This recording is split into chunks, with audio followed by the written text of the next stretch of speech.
L'idée de Qualintra, c'est de travailler sur la puissance du feedback et l'exploitation de ce feedback pour transformer des données individuelles ou collectives en outils d'accompagnement et d'aide à la décision pour des directions générales et des directions de business unit.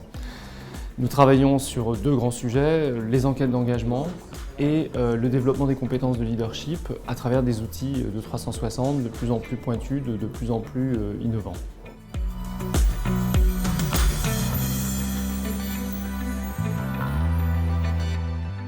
Alors aujourd'hui, c'est très intéressant parce qu'on parle beaucoup de bien-être au travail et de qualité de vie au travail. Nous, ce qu'on observe, c'est que 80% de l'engagement peut être expliqué par 4 ou 5 critères.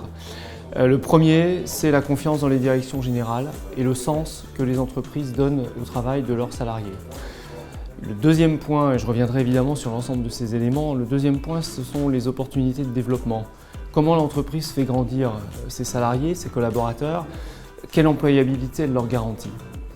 Le troisième point, c'est l'efficacité opérationnelle. Les structures deviennent de plus en plus compliquées, il y a un besoin de simplification énorme, les entreprises coopèrent peu et ce manque ou cette insuffisance de ressources, de moyens, de communication, d'informations mises à disposition des collaborateurs empêche cette qualité de vie au travail. Et ce qui est très intéressant, c'est ce qu'on observe dans nos enquêtes, c'est que la qualité de vie au travail, le bien-être au travail, l'équilibre vie privée, vie professionnelle finalement, arrive très loin dans les facteurs d'engagement.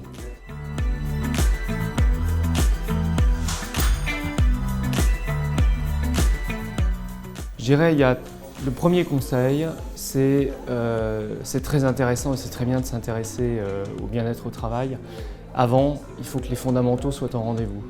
C'est-à-dire que si les salariés ne savent pas où ils vont, s'ils n'ont pas confiance dans la direction, si leur travail ne fait pas de sens, c'est pas en installant des baby-foot dans les cantines et dans les accueils qu'on va réussir à les motiver pour l'entreprise. Le deuxième point, la deuxième recommandation, c'est occupez-vous de vos salariés. Assurez-vous que vous vous occupez de leur développement professionnel. Assurez-vous qu'ils ont des opportunités de carrière. Assurez-vous que leur employabilité dans l'entreprise ou peut-être demain ailleurs va être sauvegardée. Et puis la troisième grande recommandation, c'est qu'il y a une grosse tendance aujourd'hui sur le marché à ce qu'on appelle le ongoing feedback. On peut demander du feedback à tout le monde sur n'importe quel sujet à n'importe quel moment. Il faut être très prudent de ça parce que trop de feedback tue le feedback. Donc le conseil que nous donnons aux entreprises, c'est mesurer au bon moment, par exemple en période de transformation, lors d'une acquisition, et assurez-vous que la mesure est suivie d'actions qui vont avoir un véritable impact sur cette qualité de vie au travail.